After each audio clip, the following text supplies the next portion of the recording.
And remember, the Word is God. God is no more than His Word. And we're no more than our Word. And if we make... और याद रखना, परमेश्वर का वचन, परमेश्वर उसके वचन से अधिक नहीं है और हम हमारे वचन से अधिक नहीं है। मैं और आप एक भिन्न स्थान पर खड़े हैं, और यदि हम कुछ कहते हैं, Of course, now you and I, in a different sense, because we can say, "Oh, I'll do a certain thing." We mean that in our heart, but circumstances can arise that we can't do that what we said we would do. अवश्य ही अब आप और मैं भिन्न स्थान में हैं। समझो, हम दोनों कह सकते हैं, ओह, मैं एक फलाना काम को करूंगा। हम हमारे हृदय में इरादों को रखते हैं, लेकिन परिस्थितियां ऐसी आ जाती हैं कि हम इसे नहीं कर सकते हैं जिसे हमने करने के लिए कहा है। But God can't do that because He's infinite and He knows everything that ever was, will be, or... लेकिन परमेश्वर ऐसा नहीं कर सकता है क्योंकि वह अनंत है और वह हर एक बात को जानता है और हर एक चीज को जो कभी थी, होगी या... So He can't make a statement unless He knows He can back it up. इसलिए वह एक ऐसे ही अल्प बयान को नहीं दे सकता है। वह जानता है कि वह इसे कर लेगा। And Abraham, when he was 100 years old, he called those things which were not as though they were. I'm saying this as encouragement to the ones that's going to be prayed for, the sick. और Abraham जब वो 100 वर्ष का था, उसने उन बातों को बताया जो थी ही नहीं और हालांकि वो थी। अब मैं इसे लोगों को प्रोत्साहित करने के लिए बता रहा हूँ, उनके लिए जिन बीमारों के लिए प्रार्थना करने जा रहे हैं। Abraham called the things that were not as though they were, counting that he who had made the promise was able to perform or keep that which he had promised. Abraham ने उन चीजों को बताया जो थी ही नहीं और हालांकि वो थी।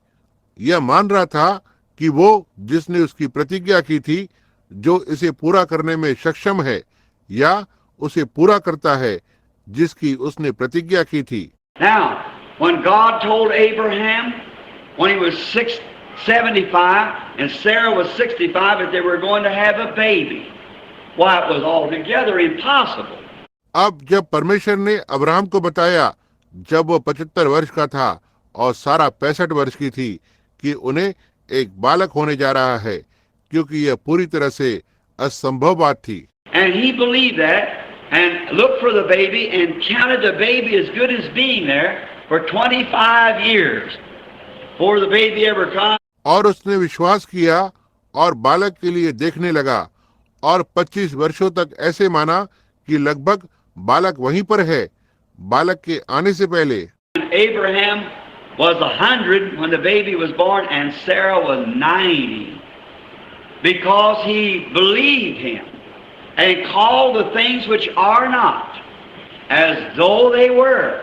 और अब्राहम 100 वर्ष का था जब बालक ने जन्म लिया था और सारा 90 वर्ष की थी, क्योंकि उसने उस पर विश्वास किया था और उसने उन चीजों को बताया जो थी ही नहीं और हालांकि वो थी।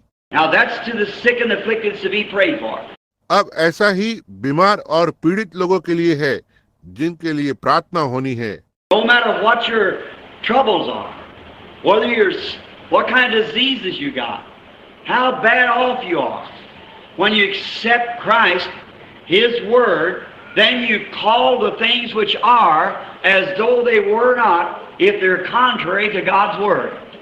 कोई फर्क नहीं पड़ता कि आपकी समस्या क्या है या आपको कोई भी बीमारी हो, आपकी परिस्थिति कितनी भी खराब हो, जब आप मसीह को, उसके वचन को ग्रहण करते हैं, तब आप उन बातों को बताते हैं कि वे बातें हैं, और जबकि वो बातें हालांकि नहीं होती है, यदि वे परमेश्वर के वचन के विपरीत है तो। Now God said, prayer of faith shall save the sick.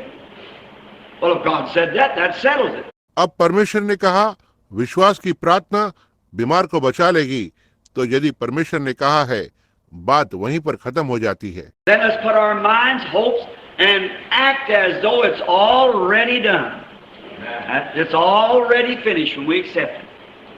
तब आइए हम हमारे मनों को स्थिर करें, आशाओं को आप ऐसे व्यवहार करें हालांकि यह हो चुका है, यह तो बस पहले से ही पूरा हो चुका है जब हम इसे ग्रहण करते हैं। Salvation is the same way.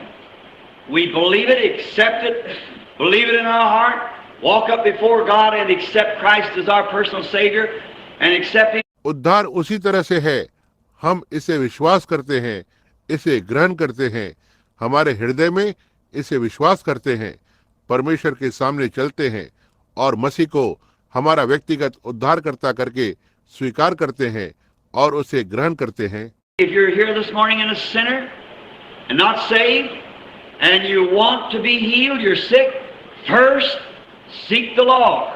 यदि आप आज सुबह यहाँ पर हैं और एक पापी हैं और नहीं बचाए गए हैं और आप चंगाई को पाना चाहते हैं, आप बीमार हैं, तो पहले परमेश्वर को पालें। Accept Him as your Savior, then that disease will work right out.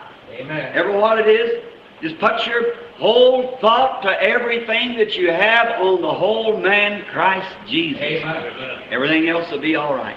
उसे अपना एक उद्धारकर्ता की नाई ग्रहण करे, तब जो बीमारी थी वहां से चली जाएगी। जो कुछ भी यह है, केवल अपने संपूर्ण विचार को डालें हर एक चीज के लिए कि आपके पास है, उस संपूर्ण मनुष्य पर जो यीशु मसीह है, बाकी सब कुछ ठीक हो जाएगा।